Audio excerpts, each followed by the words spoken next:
ख्वाजा आसिफ ने अपना बेहुदा स्टेटमेंट वहां पे दी, तो मैं यहाँ पे ये बात करूंगा कि ये वही ख्वाजा आसिफ है जिसने फौज के जवानों के बारे में, फौज के जर्नैलों के बारे में इसने ये कहा, ये खुदा न खास्ता अवाम का खून और उनका गोश्त नोचते हैं, तो ये ख्वाजा आसिफ पहले बात करे कि ये किसके बारे में बात करता है। या पख्तूनों के खिलाफ इन्होंने बदला लेना है कि क्योंकि पख्तून इलाका जो है उन्होंने इनको कुछ नहीं दिया, तो लिहाजा मुस्तरद किया। बहुत अच्छा सवाल है शिराजी साहब। सबसे पहली बात यह है कि defence minister form 40 so called defence minister, ये जाली डिफेंस मिनिस्टर है ख्वाजा आसिफ। रेहाना डार साहिबा से हार के इसको ओवरनाइट बनाया गया 80,000 वोटों से। नंबर एक तो इसकी स्टैंडिंग नहीं है। दूसरी अहम बात, या गवर्नमेंट, ये सो कॉल्ड गवर्नमेंट फॉर्म 47 की इन्होंने इतना मेजर स्टेप उठाना है, या पख्तूनों के खिलाफ इन्होंने बदला लेना है कि क्योंकि पख्तून इलाका जो है उन्होंने इनको कुछ नहीं दिया, तो लिहाजा मुस्तरद किया। आपका बलोचिस्तान ने भी मुस्तरद किया, केपी ने भी बुरी तरह मुस्तरद किया। मेरा ख्याल है वो उसी सिलसिले की कड़ी है, क्योंकि पख्तून उस बॉर्डर पार भी हैं।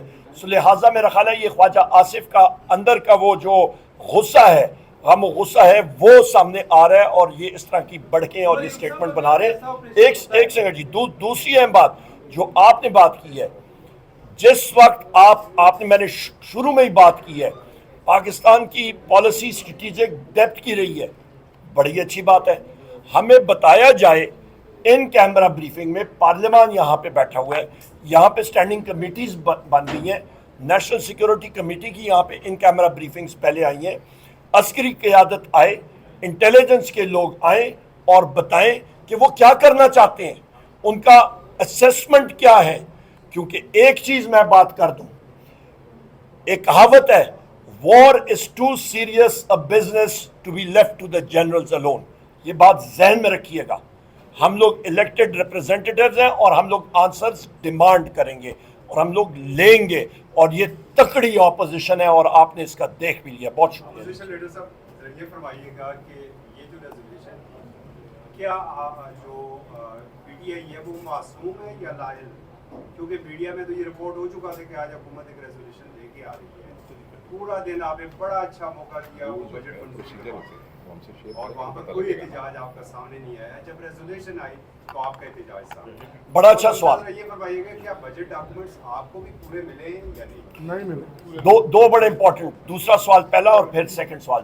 बजट डॉक्यूमेंट्स पूरे नहीं इन्होंने दिए, सप्रेस किए हुए, पहले दिन भी सप्रेस किया, आज भी सप्रेस किए, सप्लीमेंट्री एजेंडा लाए हैं। और दूसरा आपका पहला सवाल का जवाब, जब तक हमारे सामने गवर्नमेंट के लोग, सो कॉल्ड गवर्नमेंट के लोग हमारे साथ शेयर नहीं करेंगे रेजोल्यूशन, हम तो जाके उनसे नहीं कहेंगे कि जी हमें दे।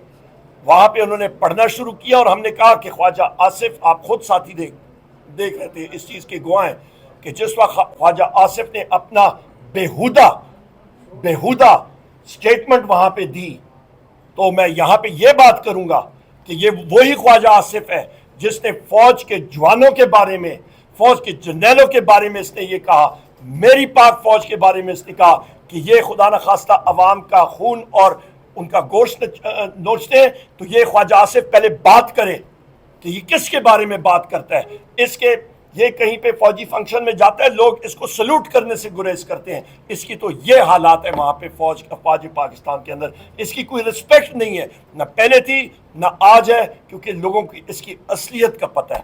मैं ऑपोजिशन साहब की बात में ऐड करूँ, पार्लिमानी रवायात का तकाजा ये है, जब आप कोई रेजोल्यूशन लेके आए आप उस पर कंसेंसस बिल्ड करते हैं। इनका काम ये था कि ये अपोजिशन लीडर के पास आते, ये अपोजिशन अरकान के पास आते, उनको बताते कि हम ये रेजोल्यूशन ला रहे हैं, उसकी कॉपी फराहम करते, उसके बाद टेबल करते।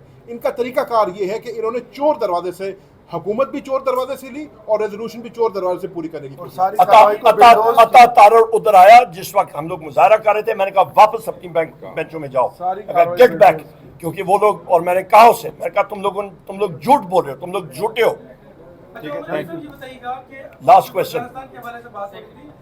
तहरीक इंसाफ की हुकूमत और मौजूदा हुकूमत की अफगान पॉलिसी में वाज़ेह फर्क क्या है, और अगर ये ऑपरेशन होता है तो तहरीक इंसाफ का रिएक्शन क्या होगा? दूसरा, आपका सेक्रेटरी जनरल के होते से स्टेप डाउन करने को पार्टी खिलाफत का भी रख दिया जा रहा है, क्या ऐसी कोई बात है? टिक्का खान साहब बहुत शुक्रिया, आपका सेकंड क्वेश्चन मैं पहले लूँगा। पाकिस्तान तहरीक इंसाफ का सेक्रेटरी जनरल मैं अपने अजीम कायद वज़ीर आज़म इमरान खान साहब का मशकूर हूँ। मैं पार्टी का एडिशनल सेक्रेटरी जनरल था और वज़ीर आज़म इमरान खान साहब ने ही मुझे नॉमिनेट किया एज सेक्रेटरी जनरल। उसके बाद हमारे इंट्रा पार्टी इलेक्शंस हुए, हमारा पैनल कामयाब हुआ। इस वक्त आप देख रहे हैं कि मेरे अजीम कायद वज़ीर आज़म इमरान खान साहब ने और मेरे सारे इत्तेहादी साथियों ने मुझे अल्हम्दुलिल्लाह बैसियत लीडर ऑफ दी ऑपोजिशन यहाँ पे नॉमिनेट किया। और यहाँ पे आप पार्लियामेंट्री रिपोर्टर्स, आपको मालूम है कि पार्लियामेंट्री जो leader of the opposition national assembly का होता है उस पर वर्क प्रेशर कितना होता है, हर वक्त यहाँ पे मौजूद होता है। और हमारी कमिटीज़ अभी बन गई हैं, हमने इफेक्टिव रोल पार्लियामेंट के अंदर और कमिटीज़ में मौसर रोल अदा करना है।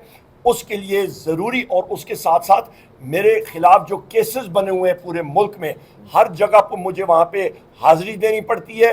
कत्ल से लेके आपके मोटरसाइकिल चोरी, 780A, दहशत गर्दी, अगवा बराए तावान, पुलिस का यूनिफॉर्म चोरी करना, पुलिस के डंडे चोरी करना, पुलिस की लाठियाँ चोरी करना, मोबाइल फ़ोन चोरी करना, ये सारे के सारे इल्ज़ामात लगे हुए हैं। उनका हमें दिफा करना पड़ता है, सारा दिन अदालतों में लग जाता है। लिहाजा मैं अपनी पोजीशन को, क्योंकि एज बैसियत एक शख्स जो कि पूरी कमिटमेंट के साथ पार्टी के साथ मुंसलिक है, मैं अपना पूरा टाइम सेक्रेटरी जनरल की पोजीशन के लिए नहीं दे पा रहा था। और मैंने अपने अजीम कायद वज़ीर आज़म इमरान खान साहब से दरख्वास्त की और उनका मैं मशकूर हूँ कि उन्होंने मेरी रेजिग्नेशन कबूल की। पूरा फोकस पार्टी के लिए, पाकिस्तान तहरीक इंसाफ के लिए इंशाअल्लाह ताला वक़फ़ होगा। आपका दूसरा आपका सवाल जो था अफ़गानिस्तान के हवाले से कि पॉलिसी में हमारा कोई शिफ्ट है, सबसे अहम बात यह है कि वज़ीर आज़म इमरान खान साहब ख़ुद काबुल गए थे, उन्होंने वहाँ पे बातचीत की थी। वहाँ पे जो हुकूमत थी वो पाकिस्तान के ख़िलाफ़ थी, उन्होंने पहल की, वहाँ पे गए, मुल्क में अमन लाए। और आप देख लें कि पाकिस्तान ने तरक्की उसके बाद किस तरह की, क्योंकि मुल्क के अंदर अमन है। अफ़गानिस्तान के साथ हमारा बहुत तवील बॉर्डर है, हमारा ईरान के साथ बहुत तवील बॉर्डर है। ये कहाँ की अक्लमंदी है कि हम लोग अपना ईस्टर्न फ्रंट हिंदुस्तान के साथ भी इग्नाइट किया हुआ हो और हमारा वेस्टर्न बॉर्डर भी, वो भी हमने इग्नाइट किया हो, तो मुल्क तरक्की कैसे करेगा। बहुत शुक्रिया।